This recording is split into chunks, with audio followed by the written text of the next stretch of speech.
Persilakan Kak, doain dong Kak, biar obrolan kita nih diberkati Tuhan malam ini. Yuk, kita sama-sama berdoa teman-teman. Bapa di dalam kerajaan surga, mengucap syukur Engkau Bapa yang baik, kasih dan penyertaan Tuhan yang kami pada malam hari ini, sehingga kami bersama-sama boleh berkumpul dalam satu ini ya Tuhan, pun kami berbeda ruang, berbeda beda situasi keadaan, ya terus mengenkan dari hambamu yang akan menyampaikan segala sesuatunya untuk membagikan pengalaman-pengalaman hidup sesuai dengan kebenaran firman Tuhan. Ialah terus apa yang diperkatakannya memberkati kami, banyak teman-teman di tempat ini ya Tuhan Yesus, menerima berkat Tuhan dengan apa yang telah dikerjakan oleh hambamu, Saudara Silvi ya Tuhan Yesus. Terima kasih Tuhan, biarlah hikmat-Mu menyertai kami semuanya, memperlengkapi kami pada malam hari ini, dan kami boleh seru-seruan untuk menerima berkat ini ya Tuhan. Di dalam nama Bapa, Putra, dan Roh Kudus, di dalam nama Tuhan Yesus Kristus kami berdoa. Haleluya. Amin. Amin. Nanti aku Terima dengar kasih. rekamannya aja ya. Nanti aku dengar rekamannya aja biar nggak ada saingan dengan selfie. Nggak apa-apa kok Om, di sini juga nggak apa-apa. Nggak bayar kok Om, gratis. Tenang aja. Biar ada kontrolnya, Om. Iya, bener, setuju. Biar ada pendoanya Om, biar penuh urapan. Cocok itu. Oke deh, teman-teman semuanya, terima kasih sudah kumpul di sini. Teman-teman RPPI, Remaja Pemuda Penyebaran Injil. Dan malam hari ini, seperti dengan announcement yang kita terima di grup kita masing-masing, yang menjadi tamu kita adalah Kak Sylvia Gideon. Ayo semua kasih emotikonnya dong. Kasih love, kasih smile, kasih fire, fire, fire, fire. Terus kasih support sama Kak Sylvia, bilangin semangat Kak Sylvia cantik. I love you Kak Sylvia, you're the best gitu loh. Silakan. Silakan semua di chatroom biar Kak Sylvia semangat. Mantap, mantap, mantap. Thank you teman-teman. Terima kasih, terima kasih. Tahu nggak sih teman-teman, Kak Sylvia tuh pernah jadi narasumber RPPI entah tahun lalu apa 2 tahun lalu, dan saya sangat diberkati dengan kesaksian kakak pada waktu itu. Saya mau invite lagi beliau dalam waktu dekat di program pribadi saya. Mohon mudah-mudahan Kak Sylvia berkenan menceritakan hal yang sama. Eh, Pengalaman perjalanan Kak Sylvia dengan Tuhan, jatuh bangunnya Tuhan selalu ada, Tuhan tuh hebat banget sama hidupnya. Dengar kesaksiannya kemarin berasa berasa bahwa well mujizat pekerjaan Tuhan yang dahsyat bukan cuma terjadi di zaman-zamannya Daud, Musa, Abraham dan kawan-kawan. Di zaman kita pun mujizat masih terjadi. Penyertaan Tuhan selalu nyata. Dan kali ini topiknya lebih lebih apa ya, lebih cerdas gitu loh teman-teman ya. Kak Sylvia melewati fase-fase yang sulit dalam hidupnya dan bisa menang, juga salah satunya dalam hal finansial. Kali ini Kak Sylvia mau bagiin berkat buat kita semuanya. Di sini ada banyak milenial, ada generasi Z juga, ada generasi Alpha. Pasti semuanya akan sangat diberkati. Are you ready guys? Yang lucu imut? Nah, Kak Sylvia, silakan memperkenalkan diri Kak. Saat ini Kakak tuh di kota mana, terus aktivitasnya apa, yang Kakak mau bagiin, suka warna apa, makanan favoritnya apa, gitu. Mau bagiin usia juga boleh, single atau double, terserah. Pokoknya apa yang mau dibagiin. Oke, shalom semuanya. Shalom. Boleh kok kalau mau nyalain kamera, nggak apa-apa. Iya setuju. Nggak usah Aduh aku di-mute lupa. juga nggak apa-apa. Biar aku nggak kayak lagi ngobrol sendirian gitu loh. Karena ini malam ini kalau tadi Tenti bilang temanya lebih cerdas ya. Kalau aku bilang temanya lebih kontekstual buat kita, lebih real gitu ya, nggak ngawang-ngawang. Karena kita semua butuh duit bukan? Ih, Dan aduh. dan kita semua suka sama duit, ya kan? Jadi temanya, ya aku harap malam ini bisa jadi berkat buat teman-teman semuanya. Dan karena ini tadi Tante bilang ngobrol, jadi kita saling sharing juga ya. Seandainya misalnya Benar. teman-teman ada yang mau kasih masukan atau mau sharing tentang pengalamannya juga boleh banget gitu. Dan nggak harus tunggu aku selesai. Jadi misalnya pas lagi aku sharing ada yang mau nanya atau ada yang mau nanggepin, boleh banget. Pokoknya boleh banget. Bebas. Oke, karena kita ngobrolnya santai kan malam ini ya, Tenti. Betul. Gitu. Perkenalan dulu, aku Sylvia Gigideon. Aku dari kalau GPI-nya di Denpasar, GPI Narosumurni. Pak Gembalnya yang tadi join sebentar, Pak Gideon Soekardi. Tapi saat ini aku sedang bekerja di Kementerian Hukum dan HAM sebagai PNS yang ditempatkan di Jakarta. Terus apa lagi ya tadi? Itu aja kayaknya. Oh, Singapore Double, menuju double ya. Karena tadi Tanti udah nanya undangannya mana. Sedang dipersiapkan undangannya, doainnya semuanya. Dan malam hari ini biar nggak panjang-panjang, karena yang di Makassar udah malam banget, yang di Bali juga udah malam banget.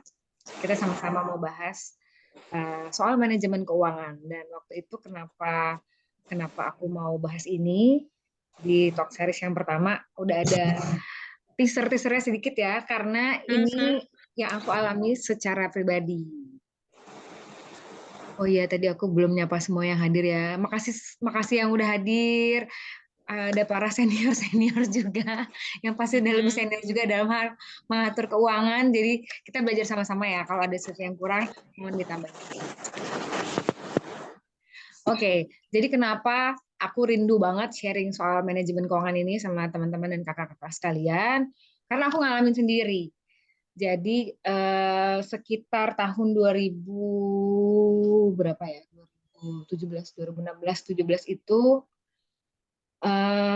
aku ngalamin yang namanya jatuh banget soal keuangan, banget. Gitu. Padahal harusnya di tahun itu aku udah planning untuk merencanakan masa depan dan segala macam ya di umur 20-an lah waktu itu. Sekarang udah 30-an, haha. Nah, Masih muda, tenang aja. udah iya, kan 30 juga remaja 30-an, ya kan? Jadi yang udah 30-an, 40-an jangan kecil hati karena kita masih remaja.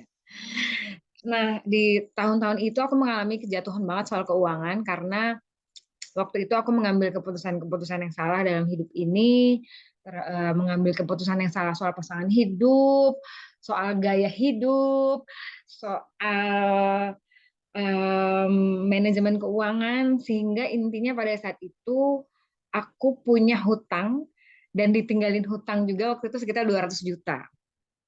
Haleluya. Ya segitulah, jumlah yang tidak sedikit ya. Dan waktu itu stres banget. Puji Tuhan waktu itu masih bekerja ya, tapi tentu saja gajinya tidak cukup buat bayar hutang sebanyak itu, dan karena manajemen keuangan yang salah, akhirnya tidak punya tabungan yang cukup untuk bayar hutang itu juga.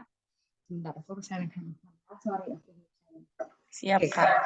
Nah, terus dengan hutang yang segitu banyak, waktu itu kenapa tadi aku bilang juga salah pilih pasangan hidup, karena ditinggal sama pasangan hidupku, padahal itu ceritanya adalah hutang dari usaha kami berdua lah, kayak gitu. Tapi dia nggak tanggung jawab, akhirnya dia pergi begitu saja, ghosting kalau kata anak sekarang. Dan ini bukan cuma di ghosting guys, tapi ghostingnya meninggalkan utang 200 juta gitu. Jadi buat teman-teman ciwi-ciwi atau cowok-cowok yang habis di ghosting, tenang, kalian nggak seberapa karena kalian nggak ditinggalin utang 200 juta kan. Jangan sedih, karena ghosting masih terjadi sampai sekarang ya. Karena temanku juga baru saja di ghosting. Oke.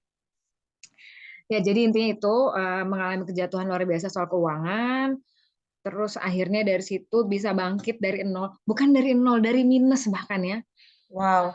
Dari minus pelan-pelan bangkit, karena nggak yang paling penting bukan seberapa banyak kita jatuh, tapi seberapa banyak kita bangkit lagi kan teman-teman. Jadi kalaupun sekarang ada yang jatuh juga dalam hal keuangan atau dalam hal apapun, ayo kita bangkit bareng-bareng karena kita pasti bisa bangkit karena kita punya Tuhan. Oke, jadi Kak, pelan-pelan aku bangkit. mau Yes. cut dulu sedikit.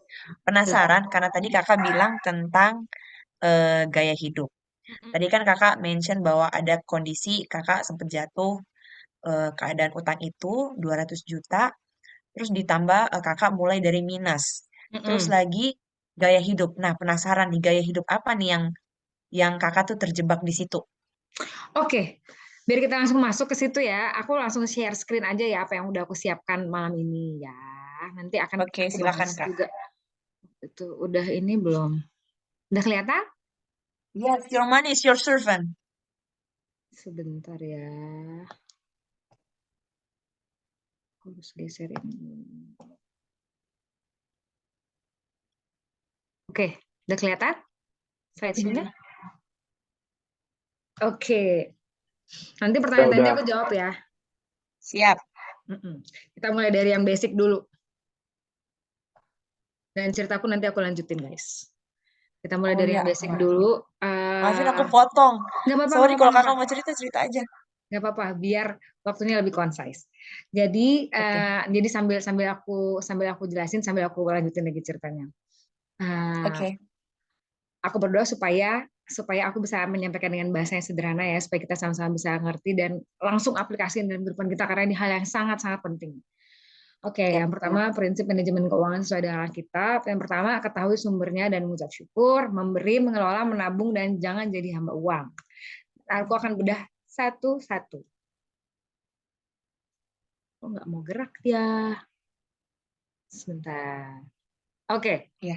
ketahui sumbernya. Ini ayatnya ya. Filipi 4 ayat 19, Allahku akan memenuhi segala keperluanmu menurut kekayaan dan kemuliaan dalam Kristus Yesus. Ulangan 8 ayat 18, dialah yang memberi kepadamu kekuatan untuk berkaya. Jadi gini, kenapa ini penting? Kalau kita tahu duit kita, berkat yang kita miliki itu sumber dari mana, pasti kita akan beda memandang uang itu dan menggunakan uang itu. Gitu. Kenapa juga kita banyak salah mengambil keputusan, dulu aku juga mengalaminya, karena aku nggak menyadari bahwa yang aku punya itu dari Tuhan loh, gitu. Tuhan yang ngasih kekuatan aku untuk kerja sehingga aku bisa dapat gaji dan segala keperluan kita yang tercukupi itu semuanya dari Tuhan gitu. Nah, kalau itu dari Tuhan, harusnya kita mau menggunakannya juga sesuai dengan prinsip-prinsip yang Tuhan kasih gitu. Jadi itu dulu yang harus kita tekankan, bahwa semua yang kita miliki, semua berkat yang kita punya itu, bahkan pekerjaan kita itu semua dari Tuhan. Oke, prinsip yang pertama, memberi. Dasar firman Tuhannya ini ya, salah satunya. Banyak banget di Alkitab yang membahas soal keuangan, tapi ini aku mau bahas yang simple-simple aja supaya kita bisa langsung aplikasiin. Memberi. Di Amsal 11 ayat 24-25 ada yang menyebar harta tetapi bertambah kaya, ada yang menghemat secara luar biasa namun selalu berkekurangan.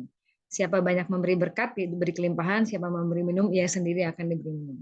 Yang aku percaya guys, dan yang aku alami sendiri, ketika kita memberi kita tidak akan pernah kekurangan.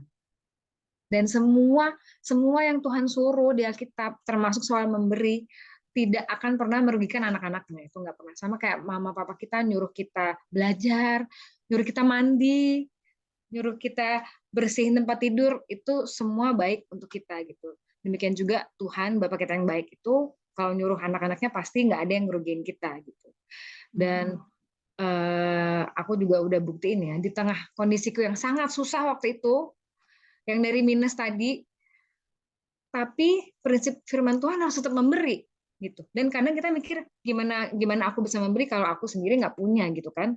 Tapi Tuhan nggak ngeliat itu, Tuhan ngeliat dari apa yang ada gitu. Dan Tuhan lihat bagaimana kedisiplinan kita untuk melakukan apa yang Tuhan suruh walaupun kondisinya sulit gitu. Itu akan jadi nilai plus tersendiri buat Tuhan gitu. Kalau kita memberi dalam keadaan yang baik-baik saja itu akan sangat mudah, tapi kalau kita memberi dalam keadaan yang sulit itu hal yang luar biasa. Dan kita anak-anak RPP harus ada di fase yang seperti itu. Jadi waktu di tengah kondisi yang sulit kayak gitu, even kasarnya aku membeli lipstik aja mikir 1000 kali ya, karena duitnya nggak ada untuk bayar hutang. Aku memaksa diriku untuk tetap memberi gitu ya, untuk tetap perpuluhan pasti. Jadi dulu waktu itu guys, di tengah hutang yang banyak itu, yang aku lakukan adalah ini merestrukturisasi dan mengatur ulang semua pengeluaranku. Dan sedihnya adalah waktu itu, jadi misalnya let's say gajiku 10 juta gitu ya, biar gampang hitungnya 10. Gajiku 10 juta, itu aku potong dulu buat perpuluhan. Itu wajib. Padahal kasarnya waktu itu mikir, ya ampun Tuhan, kalau potong perpuluhan lagi, makin susah bayar utangnya gitu kan. Karena kan berkurang 1 juta dong. Jadi tinggal 9 juta.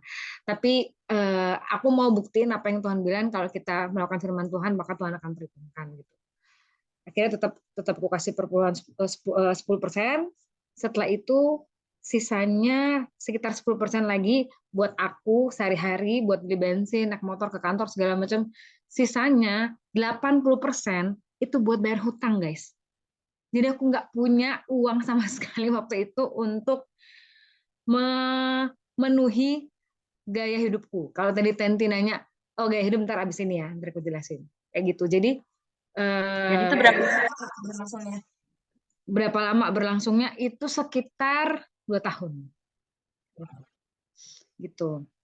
Nah, memberi ini apa aja sih yang waktu itu aku udah lakuin, guys? Yang pertama, perpuluhan ini yang sangat-sangat penting. Boleh nggak ada satu orang yang bacain Maliaki 3 ayat 10? Ayo teman-teman, open mic silakan. Open mic, open cam juga boleh. Open cam, benar. Maliaki 3 ayat 10. Siapa nih yang bisa bantu?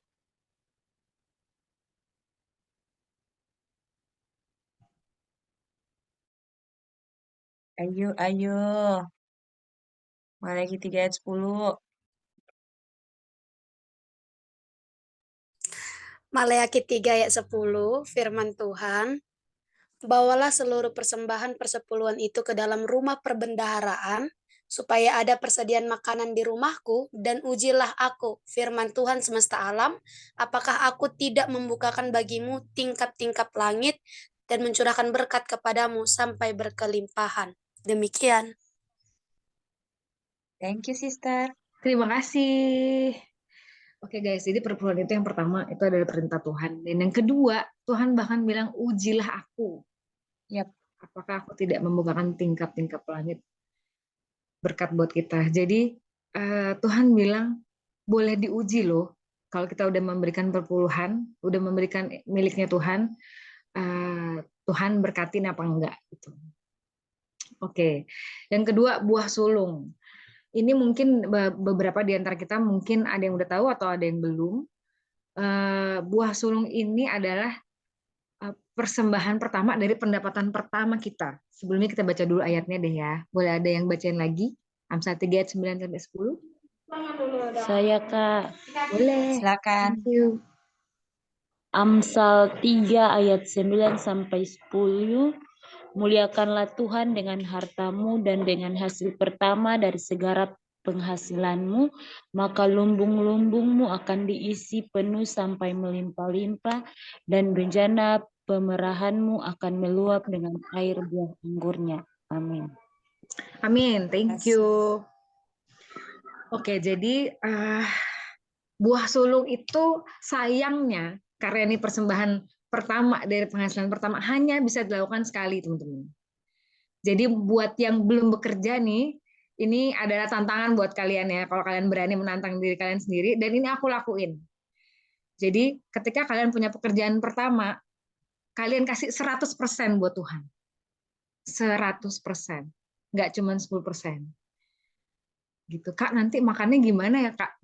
Aku nggak tahu jawabnya gimana, tapi Tuhan yang janji, Tuhan yang akan memberkati lumbungmu sampai berkelimpahan. Gitu. Dan aku udah buktikan sendiri, aku ngasih 100%, guys. Pada saat aku bekerja pertama kali, aku ingat banget tuh tahun 2011, aku bekerja pertama kali, aku kasih 100%. Dan Tuhan buktiin luar biasa, Tuhan memberkati lumbung-lumbungku, bahkan berkelimpahan. Oke, ada yang raise hand, boleh silakan. Modi Frela, silakan. Iya Kak, shalom Kak. Iya, ini terkait buah sulung. Ini kan boleh bertanya kan Kak? Boleh, Say. Kan kalau aku nggak bisa jawab, nanti banyak yang bisa bantuin jawab juga di sini ya. Oke, jadi terkait buah sulungnya beberapa gereja ya, yang juga sebenarnya menentang akan hal ini karena bilang juga ini makna teologisnya apa gitu kan, terus apakah esensinya apa seperti itu. Nah, teman, yang jadi pertanyaan aku terkait buah sulung, apakah memang diberikan dalam bentuk uang atau bisa juga dalam bentuk benda? Misal ya Kak, aku koordinator penari lah di gereja. Nah, hasil pertama aku kasih dalam bentuk barang. Misal aku beli tamborin sama alat tari yang lain, aku kasih ke gereja. Apakah itu bisa masuk dalam konteks buah sulung? Apa memang buah sulung itu hanya berupa mentahannya uang begitu, Kak? Oke. Makasih pertanyaannya. Iya, emang banyak perdebatan soal ini. Tapi aku nggak mau membawa kita ke dalam perdebatannya karena aku sharing apa yang udah aku alamin aja gitu. Dan apa yang udah kita alamin biasanya no debat kan ya guys. Yang aku alamin, aku ngasih buah sulung dan aku diberkati gitu. Karena Tuhan bilang suruh uji. Ya sudah, dan nggak apa-apa juga kalau nggak ngasih buah sulung guys. Jadi ini bukan sebuah keharusan, tapi kalau kalian berani menantang diri sendiri dan menantang Tuhan, silahkan lakukan. It will be very good dan kalian akan lihat bagaimana Tuhan menyertai keuangan kalian dan pundi-pundi kalian. Oke, kalau untuk soal bentuknya Tuhan juga nggak membatasi ya, setauku. Dan tadi di ayat yang kita baca juga Tuhan nggak membatasi bentuknya apa. Tapi sepemahamanku ini adalah 100% dari hasil pertama. Jadi misalnya gajiku 100% dan 5 juta, terus aku beliin semuanya buat tamborin atau buat keperluan gereja, itu nggak apa-apa banget. Gitu. Kayak gitu. Dan ya kita tahu Tuhan lihat hati kita kan ya. Jadi apa namanya, ketika kita memang niat untuk ngasih buah sulung dan niat dengan sukacita dan dengan ketulusan hati, apapun itu bentuknya, pasti Tuhan akan terima. Gitu. Semoga cukup jelas penjelasannya. Oke, Kak, terima kasih. Sama-sama. Kita lanjut Makasih dulu. Dirmodi. Di chatroom ada tuh Kak tadi di masih chatroom. komen tentang buah sulung juga. Kalau naik gaji harus kasih buah sulung juga dari gaji yang baru. Wah, pertanyaannya bagus sekali. Seperti yang aku bilang, gaji dari yang sebelumnya juga nggak harus. Jadi kalau gaji yang udah naik juga nggak harus. Tapi kalau kamu mau kasih, boleh banget. Dan tenang aja, Tuhan nggak akan ngerugiin kamu, intinya gitu. Mau kasih boleh, mau nggak boleh. Tapi sepemahamanku tuh, buah sulung ya pekerjaan pertama gitu loh. Jadi berikutnya ya kita cukup perpuluhan dan yang lain tadi ini di poin 3 dan di poin 4 ya, persembahan dan juga pemberian yang lain kayak gitu. Jadi kalau nggak Kak kasih Sylvia, kalau masuk kantor baru gimana Kak? menurutku nggak, tetap pekerjaan pertama. Makanya kenapa buah sulung ini sangat-sangat berharga karena nggak bisa diulang. I see. Gitu. Ya. Gitu. Oke. Sip. Kita lanjut dulu ya. Yap, lanjut Yang Kak. ketiga, persembahan untuk pekerjaan Tuhan. Ini bisa juga termasuk persembahan yang kita bawa setiap minggu pada saat kita ibadah, persembahan yang Tuhan gerakkan kita untuk memberkati gereja kita misalnya, atau memberkati hamba-hamba Tuhan, itu bisa juga gitu. Jadi ibaratnya tuh ya, tunggu aku lanjut ke 4 dulu. Yang keempat adalah memberi kepada yang membutuhkan ya, termasuk hamba Tuhan, bahkan termasuk juga orang tua kita. Sometimes orang tua kita nggak perlu uang kita, tapi mereka akan sangat-sangat merasa bahagia dan dihargai ketika kita memberikan mereka berkat gitu ya. Nggak seberapa jumlahnya, tapi aku membiasakan diri sejak aku punya gaji pertama, aku selalu ngasih ke orang tua.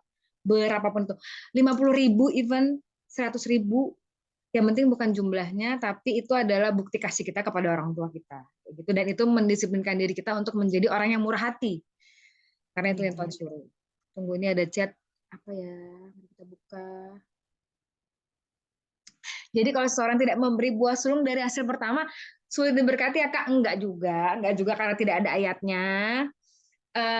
Tapi dengan adanya buah sulung itu kamu lebih diberkati. Itu sih prinsipnya yang tadi kalau kita baca dari Amsal itu ya. Jadi bukan berarti kalau nggak ngasih buah sulung itu nggak diberkati, karena bisa aja kita emang baru tahu kebenarannya misalnya kayak gitu. Dan nggak semua orang juga punya iman sebesar itu untuk memberikan buah sulung, tapi bukan berarti dia hidupnya nggak diberkati gitu. Karena ada prinsip-prinsip yang lain yang Tuhan ajarin, kayak yang tadi perpuluhan, persembahan kasih, dan yang lain kayak gitu. Oke. Oke, Kak. Sip. Nah, tadi analoginya setelah aku bahas keempat ini, perpuluhan itu kalian coba kita bayangin sama-sama sawah ya. Perpuluhan itu seperti pagernya supaya sawahnya nggak dimakan hama. Pemberian kita yang lain ini seperti benih yang kita tanam di sawah itu. Wow. Gitu. Jadi ketika kalian persembahan kasih, ketika kalian memberi kepada orang tua, memberi kepada teman yang membutuhkan, teman yang pinjam 100 misalnya, itu tuh kalian sedang menabur di sawah kalian gitu ya. Tapi supaya tidak ada belalang pengerip, tidak ada pengeluaran sia-sia, itu dijaga oleh perpuluhan kalian gitu loh. Seperti itu prinsipnya. Oke, kita lanjut dulu ya. Itu yang prinsip yang kedua, yang tadi yang pertama tahu sumbernya dan mengucap syukur, yang kedua memberi.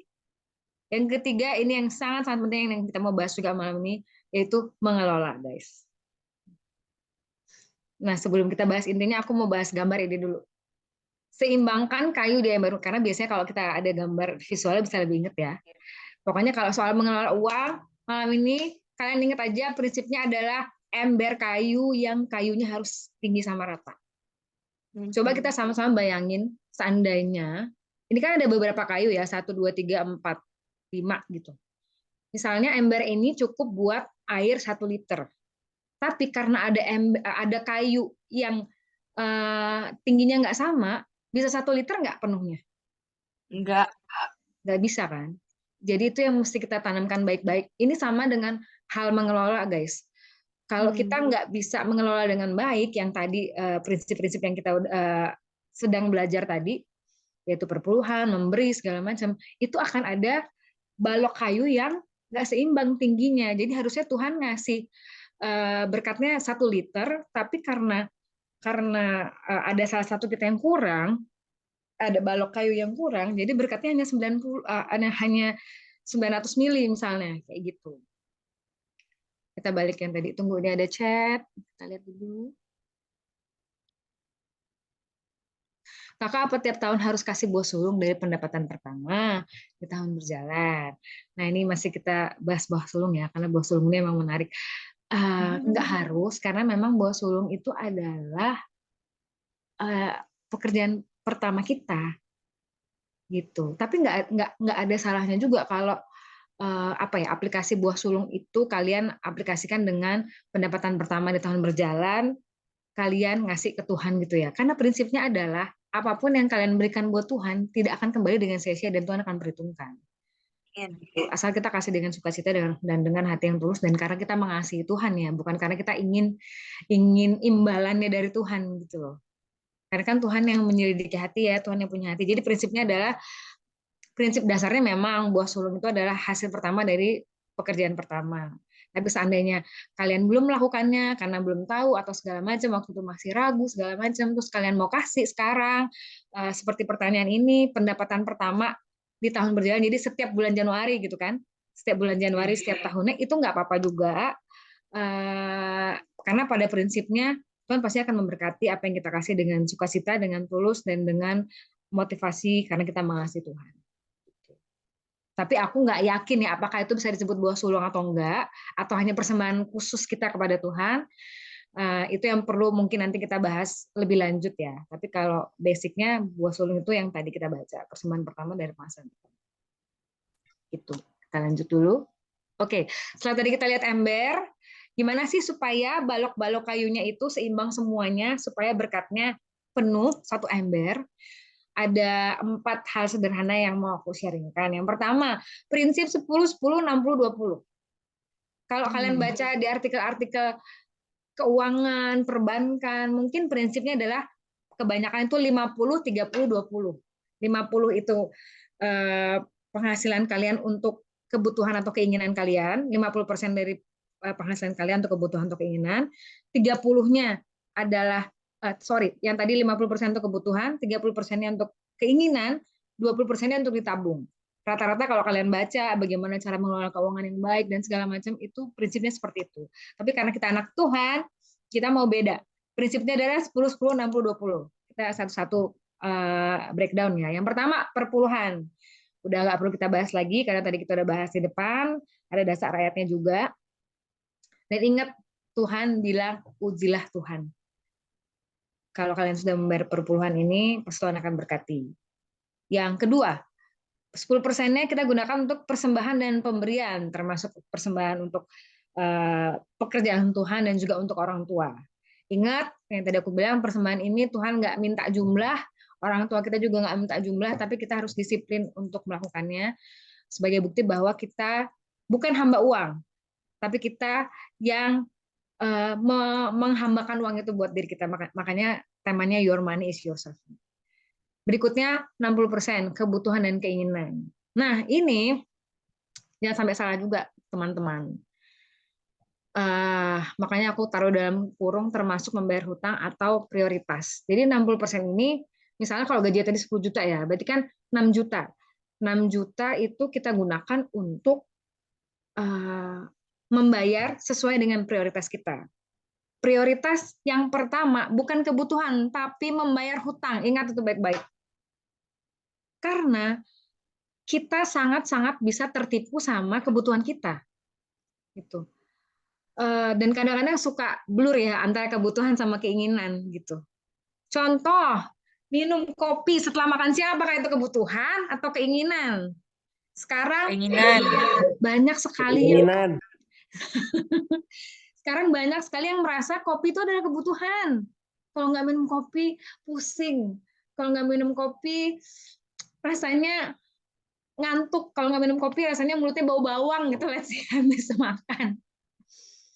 Nah, itu dia. Makanya kenapa aku bilang dari 60% itu, skala prioritas yang pertama adalah bayar hutang. Coba kalian cek dulu satu-satu. Punya cicilan nggak?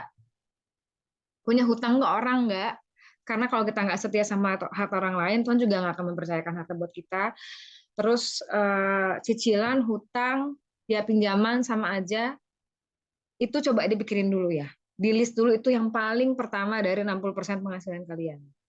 Gitu. Bahkan kalau perlu, contohnya aku juga, aku bayar utangnya itu ini apa auto debit gitu loh dari kartu debit supaya nggak dipakai buat yang aneh-aneh. Gitu. Jadi prioritas yang pertama adalah membayar hutang. Yang kedua baru kebutuhan pokok kita untuk makan, untuk tempat tinggal misalnya yang masih ngekos, atau yang benar-benar butuh bensin misalnya, kayak gitu. Jadi tentukan skala prioritas kalian. Dan yang berikutnya adalah 20% kita gunakan untuk menabung. Nah, menabung ini karena cukup penting juga, jadi aku pisahkan di materi tersendiri nanti setelah ini. Terus yang kedua, sesuaikan gaya hidup dengan penghasilan. Nah, ini yang tadi Tenti tanyakan.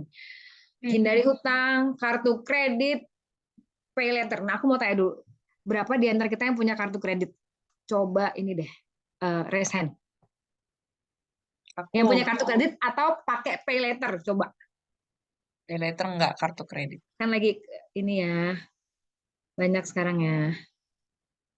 Ada yang pakai kartu kredit, pay later? Ada. Nggak ada nih, nggak ada yang pakai kartu kredit. Diampuni guys, tenang aja guys. Atau ini yang nggak mungkin nggak ada nih. Ada yang punya cicilan nggak kayak aku? Nia punya kartu kredit. Nia kartu kredit atau pay later nih? Nih dari Bang Nathan masih nabung di celengan ayam, Kak. Emang anak Tuhan banget nih. Anak Tuhan dan anak mama sih lebih tepatnya nih kalau celengan ayam nih. Hidup pay later. Ada tadi jahat. Bilang juga berlangganan Netflix is okay. Nanti kita bahas ya apakah itu prioritas atau tidak. Masih nabung di cadangan ayam is okay, yang penting nabung. Hidup pay later berarti Kristus ini ya, pakai pay later terus ya jangan-jangan. Iya. Bertobat, Pus. Oke, gaya hidup. Tadi aku mau jawab pertanyaan Tenti dulu ya. Gaya hidup waktu itu yang aku lakukan adalah boros. Membeli barang yang tidak sesuai dengan kebutuhan. Gitu ya. Biasalah perempuan beli baju mulu, lipstick mulu, tas, sepatu. Kayak perempuan tuh kan setiap occasion harus ada sepatunya. Iya. Setiap occasion harus ada tasnya. Setiap occasion harus ada bajunya gitu. Bahkan sepatu jalan sama sepatu lari bisa beda gitu. Padahal sebenarnya bisa jadi satu, guys. Gitu. Jadi gaya hidupnya waktu itu, terus makan juga, makannya juga cukup boros waktu itu. Kecuali ini kan Terus apa ya? Waktu itu aku punya kartu kredit 5, Wow, guys. Kartu kredit 5. amazing. Jadi kalau misalnya ada pengen apa gitu ya waktu itu, ya udah beli aja, kan ada kartu kredit, bayarnya bisa belakangan gitu. Itu gaya hidup yang salah. Nah, hindari hutang, kartu kredit, dan pay later. Tapi memang ada hal yang tidak bisa kita hindari ya guys. Misalnya, seperti yang tadi aku bilang, aku sekarang masih ada cicilan, yaitu cicilan tempat tinggal, apartemen gitu ya. Tapi untuk aku miliki gitu, bukan cicilan yang konsumtif, tapi Iya. itu untuk punya aset gitu. Beda. Jadi kalau misalnya kalian menyicil untuk punya aset, itu nggak apa-apa, tapi tetap jangan sampai besar pasak daripada tiang. Kayak gitu. Jangan sampai cicilan itu lebih dari 50%. Karena kan tadi termasuk membayar hutang ini 60%, guys. Gitu. Jadi kalian mesti sesuaikan, misalnya mau nyicil rumah atau mau nyicil kendaraan gitu ya. Jangan sampai kalau kalian hitung semuanya antara bayar hutang dan kebutuhan itu lebih dari 60% penghasilan kalian. Kayak gitu. Terus hindari pay later karena gini, lama-lama hutang ini bisa menjadi habit kita gitu. Bahkan ada nih temenku ya, kejadian nyata, dia sebetulnya punya uang tapi tetap hutang, tetap pinjem ke orang karena udah jadi kebiasaan gitu loh. Kalau nggak ngutang tuh nggak enak rasanya gitu. Jadi kalau misalnya kita mau beli sesuatu, yang misalnya memang kebutuhan kita, kalau misalnya kita memang belum punya uangnya sekarang, yang nggak usah pakai pay later, ya kita harus sabar, berarti kita harus nabung untuk bisa buy it later, bukan pay later gitu. Lebih baik kita buy it later daripada pay later akhirnya numpuk dengan bunga yang luar biasa, banyak yang kelilit pinjol juga, akhirnya kita malah jadi nggak dapat apa-apa, malah jadi punya hutang banyak dan nggak bisa bayar kayak gitu. Nah, terus berikutnya ini tips juga dari aku, pengelolaan gimana supaya kita bisa mengelola dengan baik. Kita punya rekening terpisah gitu. Jadi misalnya kita mau nabung, kita pisahin aja tuh rekeningnya supaya rekening tabungan itu nggak bisa kita pakai sesuka hati gitu ya, nggak bisa kita tarik sesuka hati.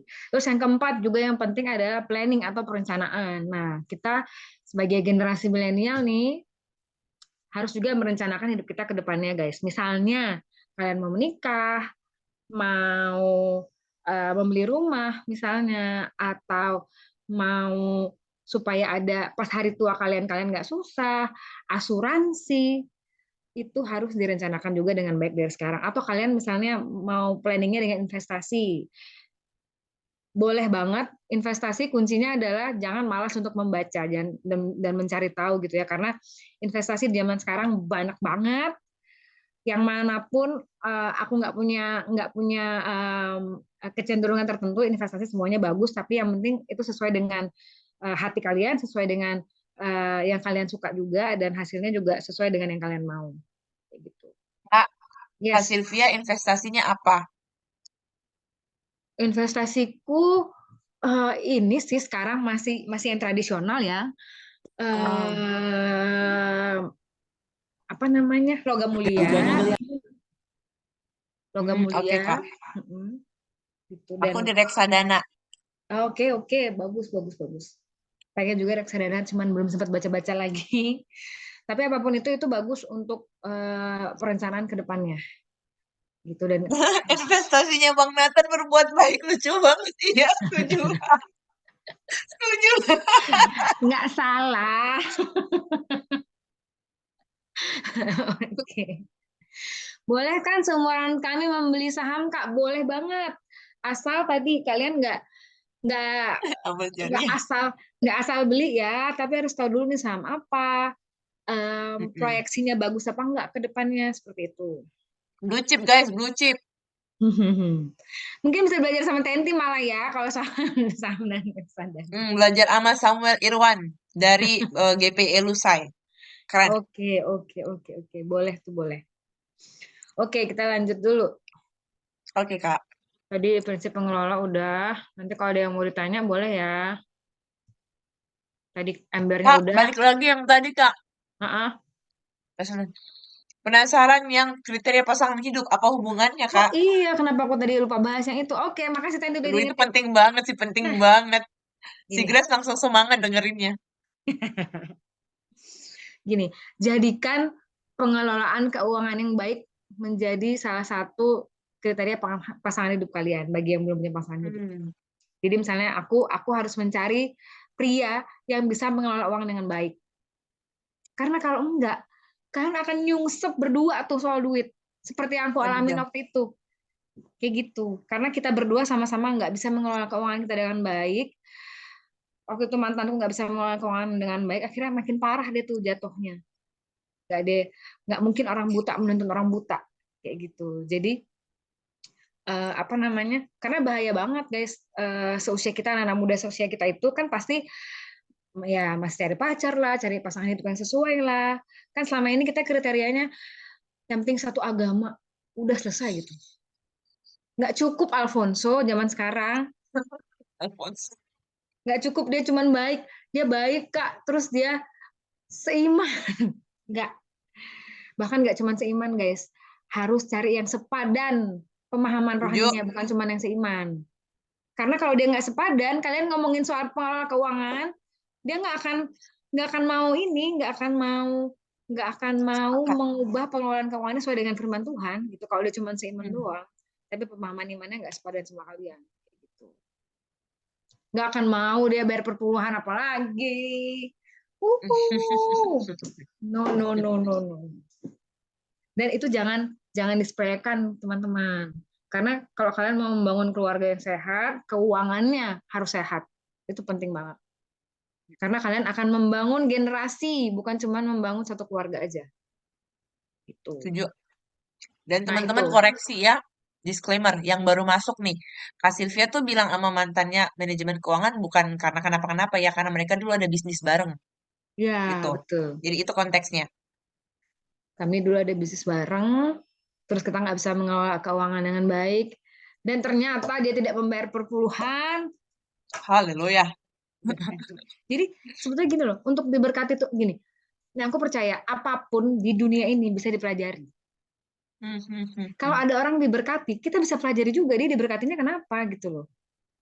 Kayak gitu. Apalagi Tuhan udah kasih prinsip-prinsipnya di Alkitab gitu loh. Jadi bisa kita pelajari dan tinggal kita lakuin. Jadi sama kayak kita mau nyalain lampu nih ya, sesimpel kita mau nyalain lampu, lampu itu nggak akan nyala kalau misalnya lampunya apa namanya, misalnya saklarnya rusak atau lampunya rusak atau lampunya udah harus diganti.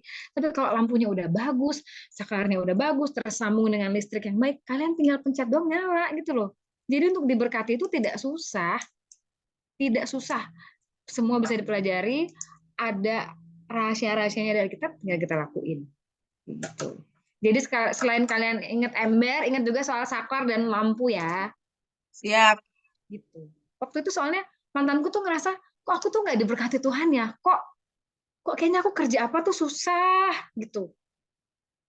Kok nggak rame ya klienku, kok ini, kok itu. Ternyata setelah diselidiki, simple. Yaitu tadi ada lampunya yang rusak, saklarnya yang rusak, atau nggak kesambung sama sumber listrik. Listrik. Benar. Gitu. Jadi so simple. Jadi apa namanya yang aku mau sharingkan malam ini juga nggak hal yang jelimet ya, tinggal kita lakuin aja gitu. Sama seperti lampu dan tadi ember. Oke, kita lanjut Siap. dulu. Next. Menabung. Nah, ini juga penting guys, apalagi buat kita anak-anak muda. Ini ayatnya ya, Amsal 13 ayat 11. Harta yang cepat diperoleh akan berkurang, tetapi siapa mengumpulkan sedikit demi sedikit menjadi kaya. Amsal 21 ayat 20, harta yang indah dan minyak ada di kediaman orang bijak, tetapi orang yang bebal memboroskannya. Jadi nabung itu penting banget. Tadi berapa persen ada yang masih ingat? Tabungan? Tunggu. 10, 10, 60, 20. Yes. 20. Betul. Apaan? Mas Atok cuma jawab 20 doang. Yang lengkap dong. 20%. Betul sekali, nabungnya 20%. Nah, dianya Oke, apa? Kenapa? aku yang salah, maaf aku yang salah. Nah, ini aku mau kasih faktanya nih. Ini bukan aku yang ngomong ya, tapi ini yang ngomong Pak Erick Thohir, dan ada beberapa artikel 81 juta milenial nggak punya rumah, dan katanya karena gaya hidup. Lebih mementingkan gaya hidup daripada kebutuhan hidup, dan nggak bisa mengelola keuangan. Jadi ada 81 juta milenial tidak memiliki rumah. Ini bukan berarti kalian harus punya rumah, guys. Enggak. Yang benar adalah karena kalian harus punya aset lah intinya ya. Ya, rumah itu salah satu aset juga gitu. Kalau kita nggak bisa mengelola keuangan dengan baik, harga rumah semakin naik, sampai kapanpun kita nggak akan bisa punya rumah. Gitu. Ini aku bilang buruk-buruknya aja ya, karena aku udah ngalamin ya. Sampai kapanpun tidak akan bisa beli rumah. Yang pertama, harga rumah udah makin naik. Yang kedua, kita nggak bisa mengelola keuangan. Gitu. Jadi memang rahasianya untuk punya rumah, untuk punya aset ada mengelola keuangan. Oke, mari kita lihat chat. Oh ya benar, tadi jawab ya. 20% tabungannya benar. Oke. Nah, Kak, kalau kita udah nabung nih 20% tiap bulan, buat apa sih tabungannya? Yang pertama, skala prioritas ya. Kalian sendiri yang tahu tabungan kalian buat apa. Gitu. Kalau aku boleh saran, tabungan itu untuk beli aset. Jangan buat traveling. Banyak tuh juga ya, terutama di Jakarta ya, nabung setahun terus traveling ke luar negeri. Kemana? Sampai habis duitnya baru kerja lagi, nabung lagi. Itu nggak salah, sekali lagi itu nggak salah. Tapi sesuaikan dengan kebutuhan hidup dan skala prioritas kalian. Kan nggak lucu ya, kalian masih punya utang sama teman kalian 10 juta, tapi kalian jalan-jalan ke Jepang gitu loh. Kasihan. Bener deh. Ya kan? Pasti punya Bener teman tuh, yang Kak. kayak gitu kan kalian. Ada tuh, Kak. Aduh, aku jadi ingat dosa orang lagi. Ya Allah, ampunilah aku. Gitu loh. Kan kita jadi nggak jadi berkat dong hidup kita buat orang lain. Gimana sih si Sylvie itu pasti punya utang sama gue 5 juta, tapi kok bisa ya dia ke jalan-jalan ke Jepang sama pacarnya gitu misalnya. Orang akan bertanya-tanya dong, ini Sylvie ini bisa ngatur duit, dia ke Jepang pakai duit siapa ya? Jangan-jangan tuh minjem juga duitnya. Bisa jadi kayak gitu kan. Hidup kita nggak akan jadi berkat kalau kita nggak bisa ngelola keuangan juga gitu loh. Itu kesannya simpel dan kesannya tidak berdosa ya guys, tapi kita nggak jadi berkat gitu loh. Kita jadi batu sandungan gitu. Makanya tadi aku bilang kalau kita punya hutang, bayar dulu hutangnya, cicil dengan baik, karena yang bahaya juga guys, ini juga hal yang uh, perlu kita garis bawahi bersama ya. Kalau kita udah punya tabungan di bank, punya cicilan di bank atau hutang yang melibatkan finance, pembiayaan, misalnya motor, mobil, rumah, atau kartu kredit seperti aku tadi punya 5 kartu kredit dan kita nggak bisa bayar, kita akan masuk di blacklist-nya Bank Indonesia. Gitu. Nah, kalau kita udah masuk di blacklist Bank Indonesia, itu akan menyusahkan kita ke depannya kalau kita mau nyicil yang lain juga yang lebih besar. Gitu, itu bahaya banget. Nah, tadi juga kriteria pasangan hidup, guys. Kalian harus ngecek dia ada di blacklist-nya BI atau enggak. Aku melakukan hal itu. Buat calonku yang sekarang, sungguh. Itu gimana caranya, Kak? Ajarin dong. Caranya sih sebetulnya itu punya orang dalam aja ya. Susah ya di Indonesia. Iya, Karena itu hanya bisa dilihat oleh orang dalam ya. Terus yang kedua ya, kalau nggak bisa punya orang dalam ya kalian harus sama-sama jujur gitu. Satu hal yang mau aku ingatkan adalah gini, kalian cinta sama pasangan kalian di masa pacaran itu bukan menerima dia apa adanya di saat pacaran. Menerima apa adanya itu pada saat kalian sudah nikah. Kalau udah pacaran, kalau masih pacaran, tuntutlah sebanyak-banyaknya. Tanyalah sebanyak-banyaknya. Bukalah mata kalian selebar-lebarnya. Kalau udah nikah, baru tutup pakai kacamata kuda gitu ya. Jadi kalian bisa tanya, kamu punya hutang apa aja sekarang? Cicilannya apa aja? Kamu punya apa aja? Kalau dia nggak bisa diajak ngobrol soal pengelolaan keuangan, nggak usah dipacarin. Oke? Siap. Untuk aku Kalian harus keluarga dituntut. kalian harus tahu dia punya hutang berapa. Ini nggak cuma berlaku buat cewek yang mencari suami ya, tapi cowok yang lagi cari pacar juga, guys. Kalian juga harus punya ibu yang bisa mengatur keuangan keluarga kalian dengan baik. Karena selama ini kan yang menjadi bendahara biasanya ibu-ibu ya, istri-istri ya, gitu. Jadi kalian harus tahu juga dia selama ini bayar hutangnya gimana, tertib nggak, punya cicilan apa aja, punya tabungan atau tidak, gitu. Oke, kita balik ke tabungan skala prioritas. Mungkin saya dari teman-teman yang juga merencanakan ke depannya untuk misalnya menikah juga. Kalau kalian nggak punya tabungan, kalian mau bayar nikah pakai apa? Nikah mahal, guys. Ya, Iya. tuh. Terus yang berikutnya adalah kalau kalian nih, Kak, aku nggak punya rencana apa-apa buat hidupku, Kak, 5 tahun ke depan. Aku masih belum pengen nikah, masih fine-fine aja. Orang tua aku cukup, nggak perlu duit dari aku dan segala macam. Ya udah, kalian beli aset aja. Karena kita nggak tahu keadaan ke depan kayak gimana. Contoh COVID kemarin, 3 tahun. Banyak yang Yes. kolaps karena nggak punya tabungan. Banyak yang kolaps karena nggak punya aset. Gitu. Setidaknya kalau kalian punya tabungan, kalian bisa beli aset, kalian bisa jual asetnya misalnya ya ketika ada keadaan sulit. Kita belajar dari Yusuf lah waktu itu. Dia jadi perdana menteri, dia mengumpulkan lumbung kan, jadi pas ada masa kelaparan, dia tinggal menggunakan apa yang ada di lumbungnya kayak gitu. Jadi jangan sampai kalian mikir aku nggak nabung sekarang deh Kak, nggak ada gunanya sih, sekarang aku udah cukup kok, bla bla segala macam. Semua sudah dibuktikan nyata banget, khususnya dari COVID kemarin ya, gitu. Banyak teman-teman yang nggak punya tabungan, dia benar-benar kolaps, guys. Dan kita nggak mau jadi orang kayak gitu. Bahkan kalau bisa kita adalah orang-orang yang memberi pinjaman, bukan yang minjam. Karena itu yang kita imanikan. Oke, kita lihat chat dulu.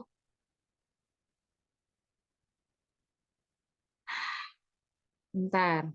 Tabung untuk nge-war tiket, Kak. Iya benar ya, itu juga lagi ngehit sekarang. Kak, ada statement uang bisa dicari, tapi kalau nonton konser sama traveling nggak bisa traveling. Intinya lunasin utang dulu, titik. Baru nonton konser. Oke, kita satu-satu ya dari Modi dulu. Oke, ada statement uang bisa dicari, tapi kalau nonton konser sama traveling nggak bisa diulang. Betul, momen nggak bisa dibeli segala macam. Tapi kalian harus tentuin skala prioritas dulu. Kalau kalian memang mau kayak gitu, mendingan subsidi silang guys, biar kalian nggak kolaps keuangannya. Contoh misalnya, tadi kan 60% buat kebutuhan dan keinginan dan bayar hutang. Kalau kalian memang misalnya tahun depan ada konsernya Bruno Mars, Taylor Swift sama Tulus misalnya, tapi kalian juga pengen traveling ke Jepang gitu ya, sedangkan kalian juga masih punya kebutuhan. Berarti persentase untuk nabungnya digedein, terus persentase untuk kebutuhannya dikurangin, biar nggak minus kayak aku waktu dulu. Gitu. Kalau nggak bisa dan nggak mau, ya udah konsernya satu aja misalnya, atau travelingnya ditunda dulu misalnya. Gitu. Harus pakai akal sehat guys. Come on. Jangan sampai kalian ngalamin kayak yang aku alamin. Rasanya nggak enak banget, nggak punya duit. Sungguh. Gitu. Jadi, dan bukan cuma nggak enak ya, kita nggak jadi berkat, kita nggak bisa ngasih buat pekerjaan Tuhan. Kayak gitu. Jadi ya betul, statement itu betul, tapi ingat skala prioritas kalian yang pertama, yang kedua, kalau memang menurut kalian itu adalah prioritas, which is fine, nggak apa-apa, Kak, aku suka banget sama Bruno Mars, aku harus nonton dia, nggak apa-apa banget, berarti kalian harus mau subsidi silang, yang tabungannya digedein, pengeluaran dikecilin. Oke, yang jelas 10% nggak bisa diganggu-gugat, perpuluhan 20% nggak bisa diganggu-gugat, ditambahin bagus, yang 60% ini bisa kalian atur sendiri sesuai dengan kebutuhan dan prioritas kalian. Gitu. Terus apa tadi di itu, haleluya, thank you. Terus keren ini money management, rasa bimbingan pranikah. Terus abis itu nggak punya tabungan, tabungannya all in di BTC. BTC itu apa ya? Bitcoin, Kak, Bitcoin. Oh, oke. Ya itu juga masuk ke investasi juga sih ya sebetulnya. Ya, Tapi bisa aku jadi sarankan gini, Bitcoin, reksadana segala macam itu kan bagus ya, dan prinsip investasi itu kan high risk, high return setauku. Kalau kalian mau investasi yang dapatnya cepat, biasanya high risk juga. Karena itu high risk, jadi sebaiknya tetap punya tabungan. Gitu. Karena tabungan itu yang tidak membuat kita gambling gitu ya. Kalau misalnya kalian investasi itu masih ada kemungkinan nggak untung gitulah kasarnya ya.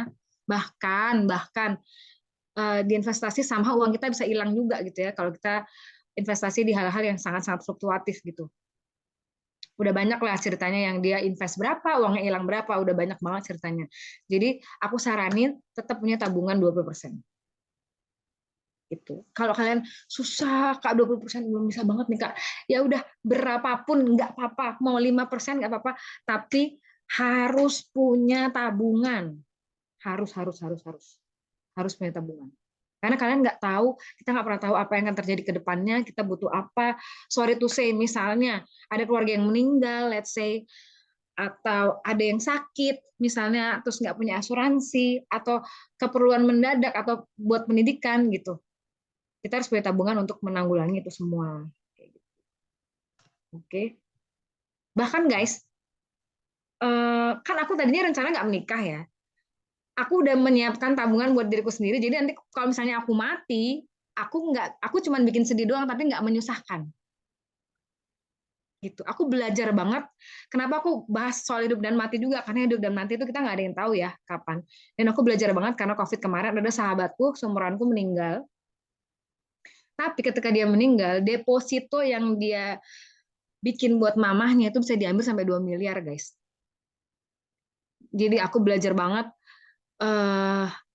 kita itu nggak cuman harus menyiapkan apa yang kita alami ke depannya dalam hidup ini, tapi kita juga harus menyiapkan kematian kita. Karena itu dua hal yang sama.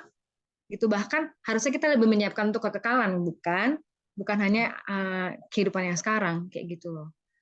Which is itu adalah apa ya? Mungkin advance ya, next step kalian memikirkan soal kedepannya seperti, tapi itu hal yang perlu dipertimbangkan dari sekarang kayak gitu, investasi kalian dan tabungan kalian kayak gitu. Oke. Apalagi JKT 48. Oke, pria yang jomblo, ada calon ibu yang pintar nabung. Sorry, calon ibunya sudah nggak available, pasti yang lainnya banyak yang pintar nabung di sini. Rangga, izin tanya Kak, ada salah satu investment namanya P2P lending, sah diakui dan sudah diawasi OJK, cukup ideal untuk safe bet karena risk reward ratio-nya cukup ideal karena risknya di cover asuransi terpercaya. Tapi setauku di Alkitab bilang riba itu nggak boleh. Coba ayatnya di mana? Boleh kasih tahu ayatnya di mana?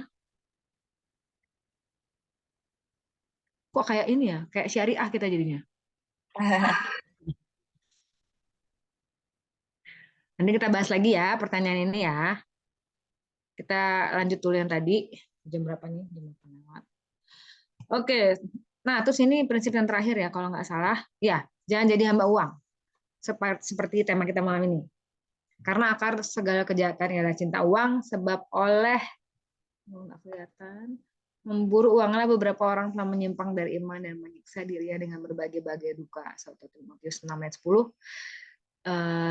Ibrani 13 ayat 5, janganlah kamu menjadi hamba uang dan cukupkanlah dirimu dengan apa yang ada padamu, karena Allah telah berfirman, aku sekali-kali tidak akan membiarkan engkau dan aku sekali-kali tidak akan meninggalkan.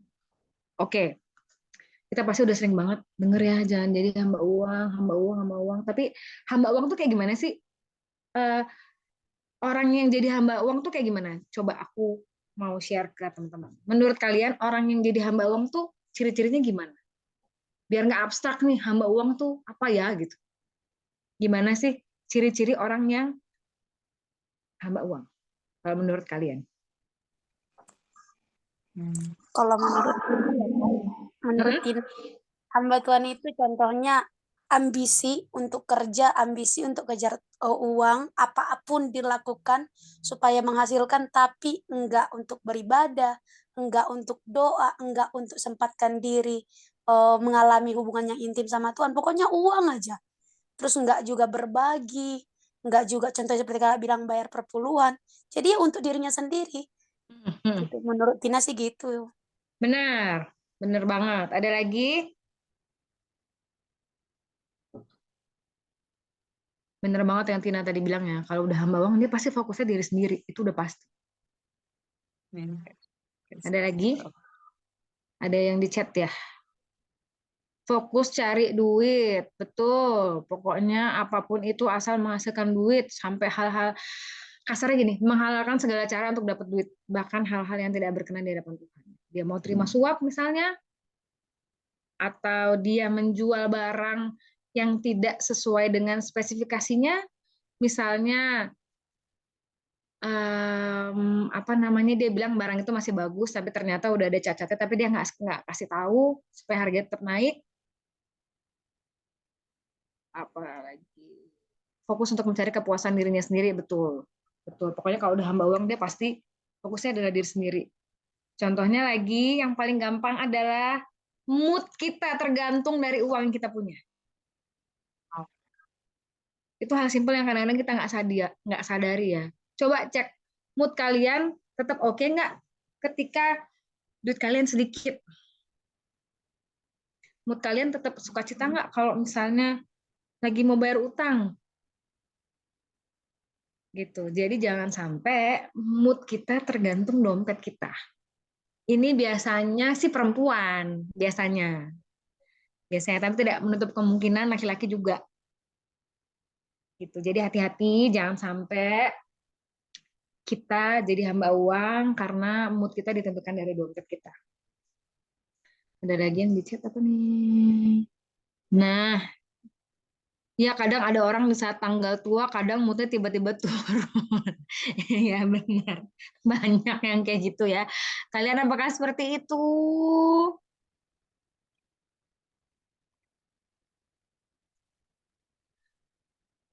Terkadang sukacita kalau uang lebih banyak.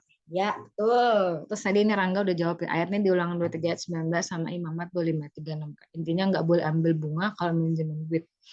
Oke, nanti ini kita bahas lebih lanjut ya soal riba ini ya, karena udah lebih teknis. Oke. Kita lanjut dulu. Terus apalagi selain mood yang kadang-kadang kita tidak sadari, harga diri kita ditentukan oleh dompet kita juga. Wow. Kalau misalnya gadget kita nggak bagus, harga diri rasanya murah. Apalagi kalau baju kita nggak baru, rasanya kita kurang berharga. Apakah ada yang kayak gitu? Kita sama-sama introspeksi diri malam ini ya. Oke, kita lanjut. Nah, oke, sudah semuanya ini prinsip-prinsip kita bahas, prinsip-prinsip sederhana yang aku berdoa bisa kita lakukan. Dan berikutnya yang terakhir, yang paling penting, aku nggak mau malam ini kita cuma ngobrol-ngobrol doang tapi nggak ada hasilnya. What to do next? Nah, ini aku pengen kita semua. Yang pertama, write down your own. Misalnya, sekarang kalian ada kertas atau ada bolpen atau ada handphone, is okay. Kalian coba breakdown, gaji kalian berapa sekarang? Gitu. Pendapatan kalian berapa? Terus masukin yang tadi 10 10 60 20. Gitu. Mungkin ada yang masih apa namanya? Belum 20% nabungnya atau perpuluhannya masih bolong-bolong atau perpuluhannya nggak 10%, jangan-jangan seikhlasnya aja, itu bukan berpuluhan guys. Itu sumbangan. Sumbangan, betul. Dan kalian harus tahu loh, seperti yang tadi analogi aku bilang sawah ya, pagar sama sawahnya. Kalau kita ngomongin soal persembahan, apa bedanya persembahan sama pemberian? Ada yang tahu nggak? Persembahan untuk Tuhan, pemberian untuk sesama. Boleh diterima jawabannya. Coba kita lihat Ada dari yang lain kata dasarnya, ayo, atau ada yang mau coba dulu? Apa bedanya pemberian sama persembahan?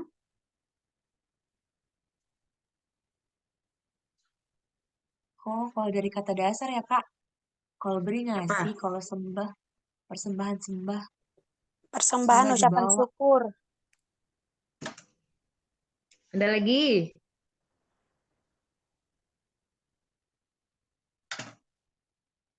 Ada lagi. Oke, kalau kita lihat dari kata dasarnya, tunggu ini ada chat siapa? Persembahan melibatkan pengorbanan dan cinta, pemberian enggak. Wih, puitis banget. Jadi kalau kamu memberi kepada orang miskin tuh enggak ini ya, enggak berkorban berarti. Pemberian untuk orang yang membutuhkan. Habis itu siapa lagi yang di atasnya? Persembahan ada unsur menyembahnya. Oke, kalau kita lihat dari kata dasarnya, Pemberian kata dasarnya beri, persembahan kata dasarnya sembah. Kalau persembahan dengan kata dasar sembah itu ya benar ada unsur menyembahnya, dan itu kita berikan kepada yang levelnya di atas kita. Kalau persembahan, kalau beri biasanya kita ngasih ke orang yang membutuhkan atau yang levelnya berarti di bawah kita karena kita memberi pada dia gitu. Nanti kita lebih kita berikan gitu. Kenapa ini aku tekankan juga karena supaya ketika kita setiap minggu ngasih persembahan ke Tuhan, kita punya pemahaman yang benar, guys. Kita persembahkan itu kita persembahan bukan karena Tuhan butuh, tapi itu wujud kita menyembah Tuhan lewat berkat yang kita miliki yang dari Tuhan itu gitu. Jadi jangan sampai kita juga menanam di sawah yang tadi dengan asal gitu loh. Kita tahu persembahan kita itu wujud kita menyembah Tuhan, dan itu kita kasih kepada Tuhan yang memang pemilik hidup kita, yang memang di atas kita, bahkan dia Tuhan yang nggak terbatas. Kayak gitu. Nah, persembahan dan pemberian itu kita mix tadi sesuai dengan 10, 10, 60, 20, menabur di sawah kita supaya kita menuai pada waktunya dan tidak dimakan belalang-belalang, tidak dimakan oleh pengeluaran yang sia-sia. Pengeluaran sia-sia itu apa sih? Contoh, sakit misalnya, kecelakaan, apalagi pengeluaran sia-sia. Pengeluaran-pengeluaran yang tidak perlu, misalnya hal-hal tak terduga yang karena kesalahan kita sendiri, misalnya kayak gitu. Nah, perpuluhan itu menjaga kita dari pengeluaran-pengeluaran yang sia-sia. Uang hilang misalnya, gitu, dirampok orang, itu adalah pengeluaran yang sia-sia, kayak gitu. Oke, itu yang pertama. Kita aplikasinya adalah kita coba kita pikirkan, kita tulis juga boleh pendapatan kita berapa, lalu coba dibagi tadi ya, 10, 10, 60, 20. Yang tadi mau nonton konser, ingat 20-nya ditambahin, 60-nya dikurangin. Biar nggak pay later, biar nggak minjem. Hindari hutang, kecuali kalian teman-teman yang pengusaha ya. Itu pun kalau kalian sebagai pengusaha yang udah lebih berpengalaman di sini, pasti tahulah rasio utang sama pendapatan itu juga harus seimbang dan segala macam. Yang kedua, what's missing? Kalau kalian tadi ngerasa, Kak, kayaknya aku kurang diberkati deh. Kak, kok kayaknya aku masih susah ya hidupnya, Kak. Coba kita mikirin sekarang sama-sama. Apa yang hilang? Apa yang belum kita lakuin? Lampunya kah yang rusak? Saklarnya kah yang perlu diganti? Atau kita nggak tersambung sama listriknya? Kita nggak tersambung sama sumber berkatnya? Coba, apa yang kurang? Perpuluhankah kita yang belum disiplin? Persembahankah yang kita masih setengah hati? Apa yang kurang? Pengelolaan kita kah yang kurang tadi sehingga embernya, kayunya nggak sama? Coba masing-masing kita pikirkan, kita ngaku di hadapan Tuhan, dan kita mau berubah. Apa yang kurang? Karena kalau semuanya udah kita lakuin, otomatis berkat Tuhan akan mengalir, tersalurkan, bahkan penuh satu ember itu. Yang ketiga, list kebutuhan dan keinginan. Ini karena tadi juga udah banyak yang nanya ya soal konser traveling dan segala macam. Ini juga bisa membantu kita untuk masukin yang tadi 10, 10, 60, 20 itu, guys. Gitu. Yang benar-benar kebutuhan tuh apa sih? Gimana cara menentukan itu kebutuhan atau keinginan? Ya simpelnya, kalau nggak ada itu kalian mati nggak gitu. Kasar. Silvi galak. Gitu. Kalau kalian nggak nonton konser, apakah kalian tetap baik-baik saja atau tidak? Kalau kalian nggak beli kopi sehari sekali, 2 kali, apakah kalian akan meninggal? Gitu. Simple terlihatnya, tapi kadang-kadang suka blur, guys, kebutuhan sama keinginan itu. Gitu. Apakah sudah waktunya beli baju baru atau belum? Karena kan aku juga itu ya, ya oke lah, wanita lah, seperti dia bilangnya pengen baju baru, celana baru, segala macam. Nah itu tadi, aku fleksibelkan di 10, 10, 60, 20-nya. Oke, 10-nya nggak boleh diganggu-gugat kan? Yang boleh diganggu-gugat adalah yang 60% tadi. Ya udah, misalnya aku pengeluarannya banyak, di bulan itu aku harus tambahin tabunganku yang banyak juga gitu loh. Misalnya makannya aku kurangin, jadi makannya nasi sama telur doang tiap hari misalnya gitu. Demi bisa nonton konser misalnya. Atau demi aku beli gadget impianku gitu. Dan ingat juga sesuaikan dengan pendapatan kalian. Jangan sampai gaya hidup kalian membuat nama Tuhan tidak dipermuliakan. Contoh, misalnya aku PNS nih ya.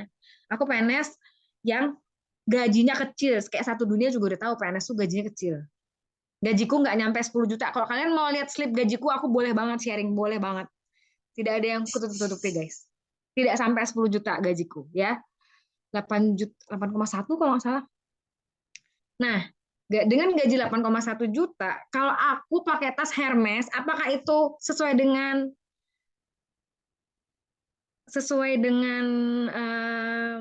gaya hidup dan apakah itu jadi berkat? Enggak, Apa aku nggak dikira simpenan orang? Atau benar. apa aku nggak dikira ani-ani? Apa aku nggak dikira korupsi dari kerjaanku? Gitu loh. Jadi sesuaikan juga. Kalian mau punya iPhone 15 Pro Max, tapi kalian gajinya cuma 3 juta, ya jangan dong. Gitu loh. Sabar, sabar, sabar. Ada waktunya. Ada waktunya kalian punya gadget yang oke gitu. Jadi jangan sampai, tadi kan aku bilang, misalnya kalian pengen punya gadget yang bagus, kalian nabung gitu kan. Tapi nggak kayak gitu juga. Kalian harus seimbangkan dengan penghasilan kalian dan hidup kalian juga gitu loh. Jangan sampai kalian gaji baru 3 juta, bayar kos 1 juta, tapi handphonenya iPhone 15 Pro Max. Ada banget yang kayak gitu. Ada banget. Kayak gitu loh. Kalian masih punya utang banyak, tapi beli baju Zara harganya 1,2 juta misalnya. Ya kapan utangnya mau kelar? Lebih baik utangnya dikeluarin dulu. Ingat list kebutuhan dan keinginan. Kebutuhan itu termasuk bayar hutang ya guys, jangan dilupakan. Bayar hutang itu adalah kebutuhan dan keharusan, jadi harus di list juga. Apa cicilan-cicilan yang kalian punya sekarang. Gitu. Terus berikutnya adalah disiplin, yang keempat disiplin, yang kelima disiplin, yang keenam disiplin juga.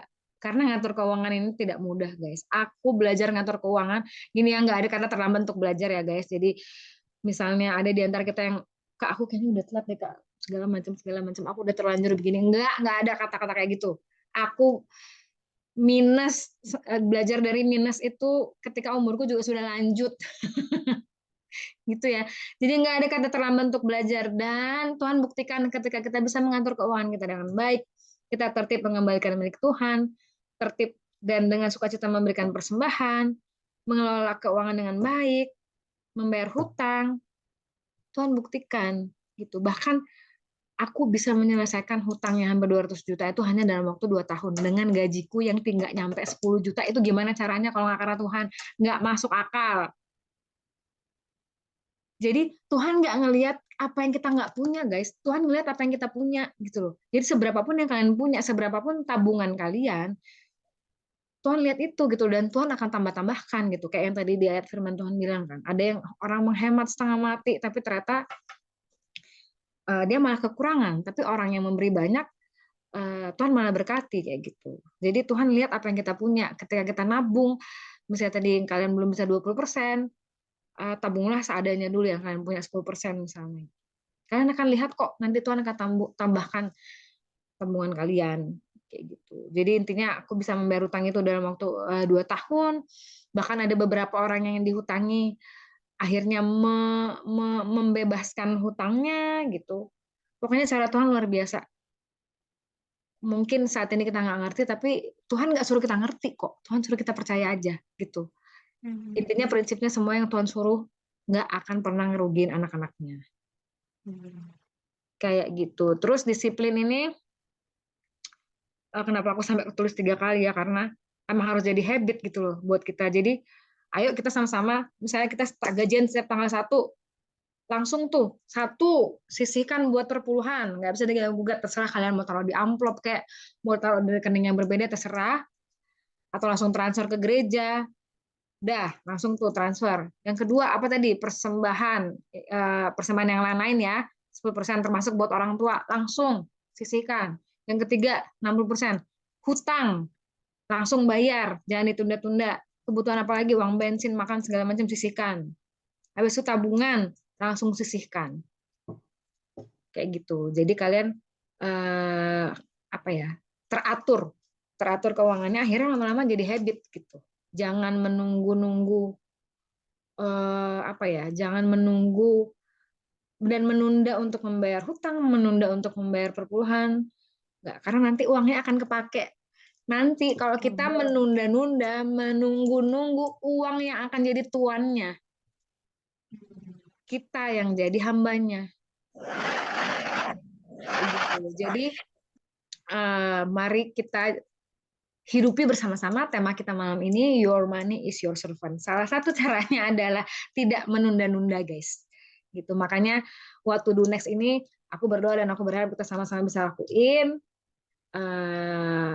Langsung kita list kebutuhan kita, apapun itu yang tadi kita udah pelajari, 10, 10, 60, 20 setiap bulannya, dan pasti kita tidak akan berkekurangan. Bahkan Tuhan janji akan berlimpah-limpah. Bahkan apa yang kita tidak pernah pikirkan itu yang akan Tuhan sediakan, karena Tuhan sanggup melipat gandakan 30, 60, 100 kali lipat. Gitu. Dan aku saksi hidupnya. Gitu. Terima kasih. Itu aja. Ada yang mau bertanya lagi? Yang tadi Rangga soal riba nanti kita bahas lagi ya. Thank you Kak Sylvia. Teman-teman silakan emotikonnya. War. Emoticon war. Come on. Ada yang mau nanya lagi? Boleh ya. Yang mau nanya boleh di chat room, boleh open mic. Silakan ditanya Kakak. Mumpung Kak Sylvia ada di sini, guys. Kasihan tuh sharingnya, mohon maaf belum bisa open cam lagi, kurang kondusif. Alah, alasan aja. Bilang aja takut kegantengannya luntur, nggak apa-apa kok. Ini Bang Sam kan ya? Iya Ini benar, Bang kayaknya Sam Bang yang tadi Sam. puitis itu kan? Iya, Bang Sam puitis, biasalah. Emot api. Oke, thank you Bro Samsul. Izin tanya, Nggak Kak, boleh sabar. sharing pengalaman pribadi Kak Silvi barang Tuhan yang mana itu merupakan titik balik Kak Silvi dari minus jadi overplus. Ya, sebetulnya tadi udah sambil ku ceritain juga ya, yang dari minus tadi akhirnya bisa bayar hutang. Jadi penghasilan yang 100% tadi itu aku yang tadi waktu do next itu bener-bener aku list gitu satu-satu caranya. Jadi dari 100% tadi 10% buat perkeluhan, waktu itu 80% buat bayar hutang. Terus sisa-sisanya baru bisa nabung sedikit demi sedikit, terus Tuhan tunjukin bahwa Tuhan tambah-tambahkan kayak gitu dengan caranya yang ajaib. Misalnya waktu itu yang aku nggak sangka-sangka, aku masih CPNS tapi aku diajak dinas ke luar negeri contohnya, itu aku dapatnya lumayan banyak, akhirnya bisa buat bayar hutang kayak gitu. Bahkan dari itu semua sekarang akhirnya bisa cicil apartemen, bisa punya aset pelan-pelan. Satu, oh iya, ini juga aku mau sharingkan juga. Kalau kalian susah nabung ya, paksa diri kalian nabung dengan membeli aset. Itu salah satu caranya gitu. Misalnya contoh, kalau kalian belum punya tempat tinggal, belilah apartemen atau rumah. Itu kan ada cicilan ya setiap bulan. Itu adalah anggap aja itu nabung karena kalian nabung buat beli aset kayak gitu. Karena ada orang-orang yang memang susah nabung karena ya udah habit, kebiasaan terlalu konsumtif lah segala macam. Jadi itu bisa dipakai cara untuk memaksa diri kalian nabung. Atau yang mau nabung sambil mempercantik diri bisa juga. Beli aja perhiasan setiap bulan emas. Sangat-sangat nggak masalah. Sangat-sangat nggak masalah. Itu bisa jadi investasi kalian juga sambil kalian bersolek gitu. Misalnya bulan ini aku mau nabung, tapi kalau gini ya, kita tuh nabung ngeluarin uang tuh rasanya susah banget ya, tapi untuk membeli sesuatu tuh kan lebih gampang. Ya udah kalian tiap bulan ke toko emas aja, misalnya beli cincin berapa gram atau beli logam mulia atau apapun itu boleh banget, karena usahakan kita itu pengeluarannya bukan konsumtif tapi produktif ya gitu. Bisa kita pakai lagi, bisa kita jual lagi seperti itu. Nyicil aset, betul, tanah juga hitung nabung kan ya, betul. Pokoknya yang aset ya, yang berupa aset itu bisa jadi salah satu sarana tabungan kalian. Apapun itu asetnya boleh. Tapi intinya prinsipnya harus punya tabungan, harus bayar hutang, harus punya tabungan, harus menerapkan 10, 10, 60, 20 tadi. Ada lagi? Ada lagi teman-teman?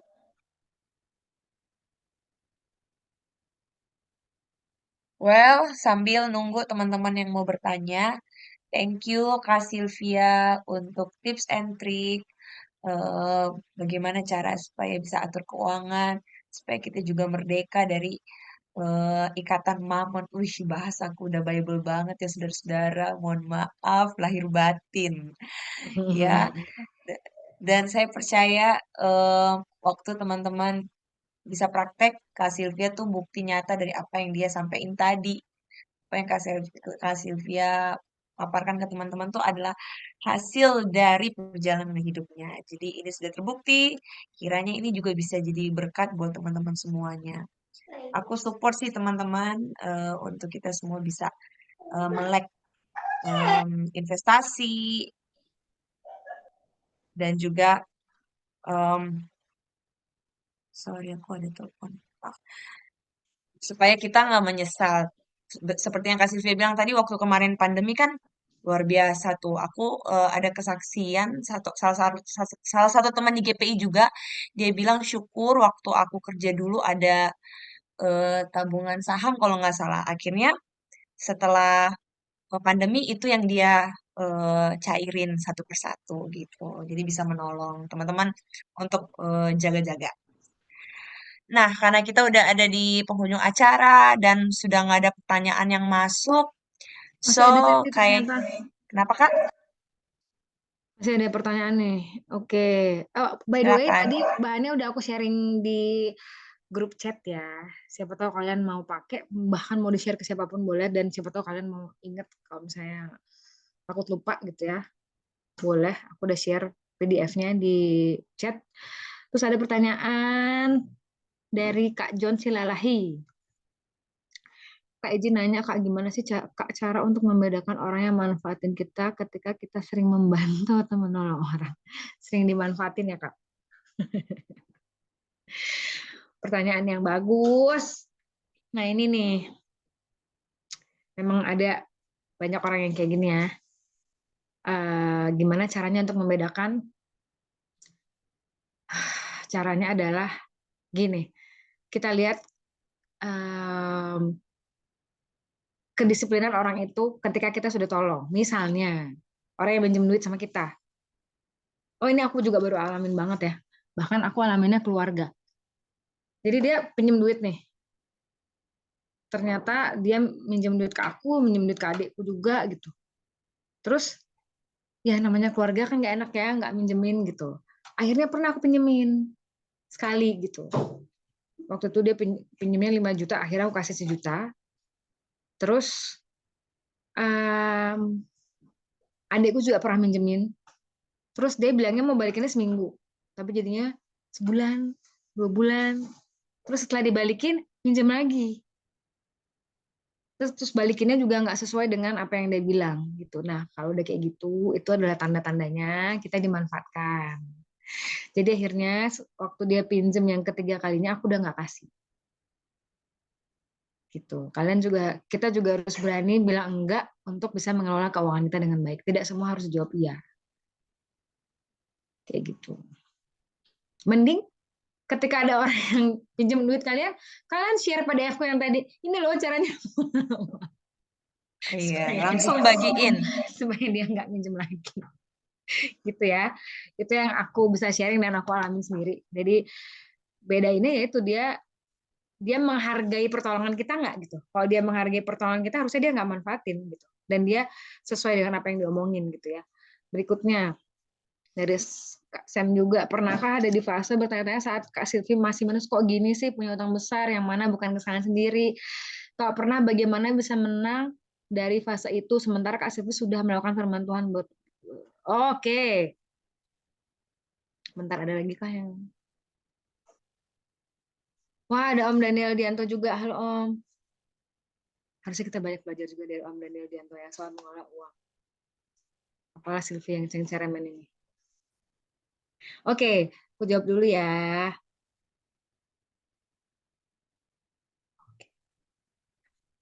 Sorry guys, ada teman aku pamit. Oke, pernahkah ada di fase-fase bertanya-tanya? Oh, pernah banget Kak Sam. Waktu itu aku sempat nangis juga sama Tuhan ya, kayak Aku waktu itu membandingkan diriku sama orang lain yang seusia aku waktu itu ya. Di umur 25, 26, 27. Yang aku lihat teman-temanku waktu itu udah punya mobil, sudah punya rumah, udah jadi manajer lah, apa segala macam. Sementara aku berjuang dari minus untuk bayar utang waktu itu. Even ya itu aku bilang bener-bener literally mau beli lipstik aja nggak bisa gitu ya. Berapa sih harga lipstik? 100.000, 50.000 gitu. Tapi memang benar-benar nggak bisa. Sebetulnya bisa aja aku beli lipstik. Tapi apakah aku tadi melakukan apa yang aku katakan? Enggak gitu loh. Pernah bertanya-tanya, kok gini sih gitu. Apalagi waktu itu ya bisa dibilang enggak 100% kesalahanku sendiri ya. Padahal udah bayar perpuluhan dan segala macam. Gimana caranya menang dari fase itu? Yang pertama, waktu itu yang ku alamin, yang harus kita tanamkan sekarang dan terus-menerus. Yang pertama, tanamkan prinsip bahwa apa yang Tuhan suruh nggak pernah merugikan anak-anaknya. Gitu. Walaupun di depan kelihatan tidak baik, pasti ujung-ujungnya baik kalau kita tetap setia. Kayak gitu. Di saat-saat itu aku ngerasa Tuhan memurnikan motivasiku bahwa kamu memberi perpuluhan, kamu melayani Tuhan, motivasinya nggak boleh soal uang, nggak boleh soal berkat, gitu. Di saat-saat itu aku belajar Tuhan memurnikan motivasiku banget sih. Mungkin waktu itu aku masih punya motivasi, aku kasih perpuluhan supaya karirku bagus, aku kasih perpuluhan supaya aku diberkati gitu. Gitu. Jadi motivasi kita juga harus benar ya.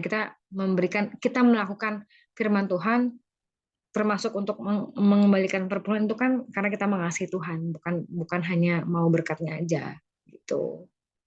Itu yang pertama. Tanamkan terus prinsipnya bahwa apa yang Tuhan suruh nggak pernah merugikan anak-anaknya. Dan yang kedua, seperti yang tadi kita udah bahas, walaupun kita nggak ngerti, tetap percaya aja. Sampai suatu saat kita akan mengerti rencana Tuhan buat kita apa. Dan yang pasti rencana Tuhan lebih indah daripada yang kita rencanakan. Contoh waktu itu, kalau aku tetap sama pria itu, guys, akan jadi apa hidupku sekarang? Gitu ya. Benar sih. Tapi kalau kita setia dan tetap melakukan apa yang Tuhan mau, walaupun kita nggak ngerti, percaya aja ada saatnya Tuhan akan membuat kita ngerti. Dan ketika kita ngerti, kita akan bisa lihat bahwa rencana Tuhan itu luar biasa lebih indah daripada yang kita rencanakan. Kayak gitu. Dan mungkin di situ ujiannya, apakah kita tetap melakukan firman Tuhan ketika situasinya sulit? Gitu. Melakukan firman Tuhan akan sangat mudah kalau situasinya mudah ya. Tapi ketika situasi sulit, itu ujian buat kita dan ya sebagai anggota RPPI harusnya kita naik level juga rohaninya, nggak di situ terus. Gitu Kak Sam. Oke, Thank you. nggak ada lagi yang nanya? Iya, nggak ada lagi, Kak. Kita juga udah overtime. Aku udah dihubungi maafkan oleh aku. panitia. Panitia RPPI. Thank you semuanya teman-temanku yang kukasihi sepanjang masa. Sebelum kita doa tutup, kita foto dulu. Silakan open cam, jangan sampai kita miss the moment. Foto-fotonya yang terpenting, ya. Hai Bang Nathan, hai Imelda, hai Bro Yere dan Sis Bella. Hai Mahda, hai Om Tina. Daniel masih ada Iya. Papa Ada sini. Om Daniel juga, cie, gabung sama milenial, sama Gen Z. Kenapa Om? Cuma nebeng foto doang ini. Iya, nggak apa-apa Om. Nggak mengurangi keselamatan. Ayo teman-teman. Saya temani Pak Daniel. Oke, Ini makasih. ada temennya. Ada Om Gideon juga. Hai Bro Ronald. Ini yang mau foto siapa nih? Bang Nathan bisa bantuin Bang? Bisa, aku bisa juga. Udah siap pose? Oh ya udah. Sebentar. Ada yang masih mau nyalain kamera? Udah siap? 1, 2. Lagi sebentar. Aku share dulu. Sebentar ya guys. Aku udah stop screen sharing kan ya? Udah. Sebentar ya. Sekali lagi ya. 1, 2, 3. Oke. Oke, kita sudah selesai foto-foto. Dan teman-teman makasih sekali lagi. Nanti kita ketemu di next RPP Talk Series. Sebelum kita tutup, kita doa dulu yuk teman-teman. Biar benih ini tuh jadi benih yang bertumbuh subur di hati kita. Aku persilakan Bang Nathan. Bang Nathan mau ngomong sesuatu juga boleh, sekaligus tutup dalam doa. Oke, saya lagi thank you teman-teman udah gabung dalam talk series kita. Thank you Sylvia udah jadi narasumber. Ya, mungkin teman-teman yang lain kalau memang jadi biarlah RPP Nasional ini jadi wadah kita saling berbagi, wadah saling kita mengasah satu dengan yang lain. Ya, jadi ya saya bilang kemarin ketika Regeneration Trip, kalau dunia berkata kalau engkau menjadi orang yang paling pintar di dalam ruangan itu, maka engkau ada di tempat yang salah. Ya, tapi saya percaya kita anak-anak Tuhan, ketika kita punya pengalaman yang baik, jadi orang yang paling pintar, di situ kita harus berbagi kepada sesama kita. Dan kayak saya bilang kemarin kepada teman-teman saya di Regeneration Trip, saya bilang, wah saya nih jadi orang yang paling bodoh ikut teman-teman pelayanan di Regeneration Trip. Ya, saya belajar banyak dari teman-teman dan saya percaya kami saling mengasah satu dengan yang lain, berbagi, saling menguatkan satu dengan yang lain, dan melihat teman-teman di daerah, ya. Dan kami percaya ketika kita tempatkan Yesus ada di tengah-tengah kita, ya, maka satu hal yang besar itu akan jadi, dan langkah demi langkah yang pasti boleh kita lalui bersama, jadi kita berproses bersama-sama. Ya, percaya lewat talk series walaupun terkesan sederhana, kita sharing hal-hal yang sederhana dari pengalaman hidup kita, itu menguatkan satu dengan yang lain, dan biarlah itu akan terus berkelanjutan ya teman-teman.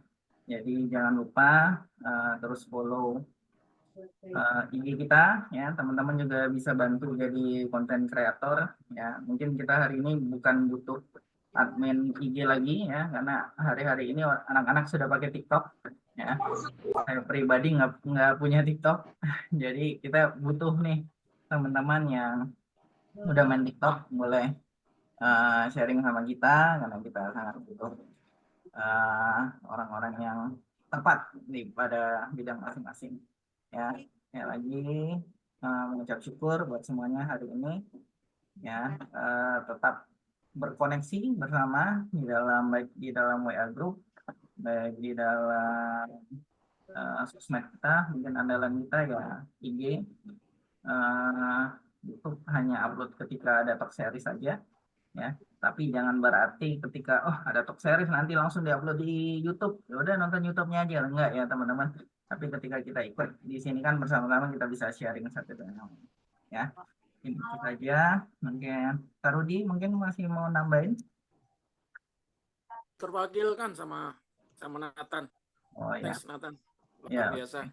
Ya, Ya, jadi pokoknya ditunggu teman-teman yang mau kehadiran kami, dan bukan berarti kami seperti apa. Yang jelas Tuhan menolong kami lah dalam pemakaian Tuhan, daerah-daerah yang terkunjungi, dan kami boleh menjadi saluran berkat. Itu aja teman-teman, Tuhan berkati. Oke. Ya silakan Nathan doanya. Ya, jadi Kak Rudi itu saya tidak langsung berkata, teman-teman kita ada yang namanya Regeneration Trip. Mungkin teman-teman kita udah jalanin seluruh Sumatera, sudah daerah 1 sampai daerah 404, 1 sampai 04, dan mengucap syukur. Jadi teman-teman yang punya kerinduan di daerahnya untuk dikunjungi, boleh berdiskusi bersama-sama dengan 3 lembaga pelayanan di gereja kita, sehingga nanti akan disempatkan ya. Kemudian untuk keberlanjutan kita doakan bersama ya, tahun ini ada GP berdoa di tanggal 9 September ya, doakan. Kemudian ada yang udah lagi dibentuk kepanitiaannya adalah Youth Camp ya, dari 3 daerah ya. Mungkin detailnya teman-teman dari 3 daerah mungkin akan sharingkan di waktu yang dekat Kemudian masih berjalan Top Series Creative Ministry Tamborin, ya, akan berjalan kelas yang ketiga. Kelas yang ketiga artinya sudah jalan 2 kali kelas, dan diikutin aja informasinya mungkin ya via WA Group dan IG, ya, mungkin itu, ya. Sekali lagi thank you teman-teman. Kita supaya lebih afdol nih, kita dengar dulu, ya, adakah pesan-pesan nih kepada generasi sekarang, Om Daniel, mumpung di sini Om, ya, sebagai orang tua kita, sebagai panutan kita, boleh Om? Iya, Ada yang ingin cuman rasa syukur kebangkitan sedang terjadi dan mari lebih lagi, ya. Sylvia, bagus presentasimu dan juga rasanya semua kalian generasi ini. Memang zaman ini, zaman now ini zaman generasi kalian, ya. Kami sedang mulai, ya, dengan Papa Gideon, dengan semuanya sedang mulai senja gitu, ya. Jadi selamat melayani, Tuhan memberkati. Yuk, shalom. Rencana juga Selfie akan mendampingi saya ke depannya, Pak. Oke. Mohon doanya Om dan teman-teman. Ya, Sylvia. Ya, rencana mau pindah Bali nantinya. Oke, makasih. Ya, Calon Bu Gembala nih. Amin, didoakan. Yang disampaikan tadi saya aminkan semua. Benar, kesaksian. Oke. Kita tutup dalam doa, ya, Sandy. Yap. Silakan. Mari kita berdoa bersama-sama. Tuhan, kami mengucap syukur buat hari ini kami ada bersama-sama secara online, kami berkumpul, Tuhan. Kami adalah generasi yang baru. Kami terus menghormati, bekerja sama dengan generasi sebelum kami. Kami melakukan sesuatu untuk generasi kami, melayani generasi kami, Tuhan. Bahkan kami menjadi teladan dan mempersiapkan generasi yang berikutnya. Pakai kami, Tuhan, di dalam komunitas kami, baik di gereja lokal kami, baik di tempat kami, baik usaha pekerjaan kami maupun di sekolah dan di kampus kami menjadi berkat bagi banyak orang, ya Bapa. Kami percaya Kau yang memakai kami, dan hari ini kami berdoa untuk dia yang sudah berbagi, Tuhan, biarlah Kau pakai dia lebih dan lebih lagi, ya Bapa. Ini menjadi mimpinya, yang menjadi cita-citanya, apa yang menjadi kerinduannya, Tuhan, Kau ikut campur tangan di dalamnya. Hari ini kami mengucap syukur buat pertemuan yang indah, Tuhan. Kami boleh melihat, Tuhan, ada terang-Mu, bercahaya, Tuhan, menerangi jalan kami, sini gereja kami secara sinode, Tuhan. Kami berdoa adalah lahir generasi yang baru, yang lebih baik lagi, ya Bapa, yang mempermuliakan nama Tuhan, yang mau, Tuhan,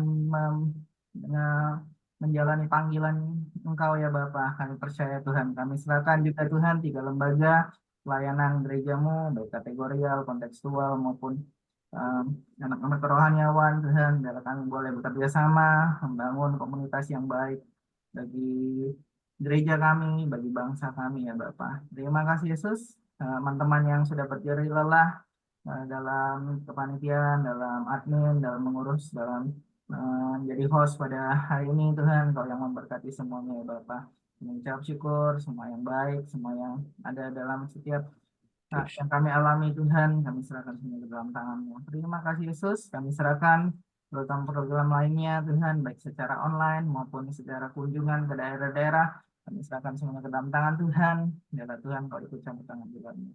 Hanya di dalam nama Tuhan Yesus kami mengucap syukur. Haleluya. Amin. Amin. Selamat istirahat semuanya. Kak Sylvia, makasih. Makasih banyak. Om Daniel, makasih. Ya. Crispus, makasih. Udah jadi IO.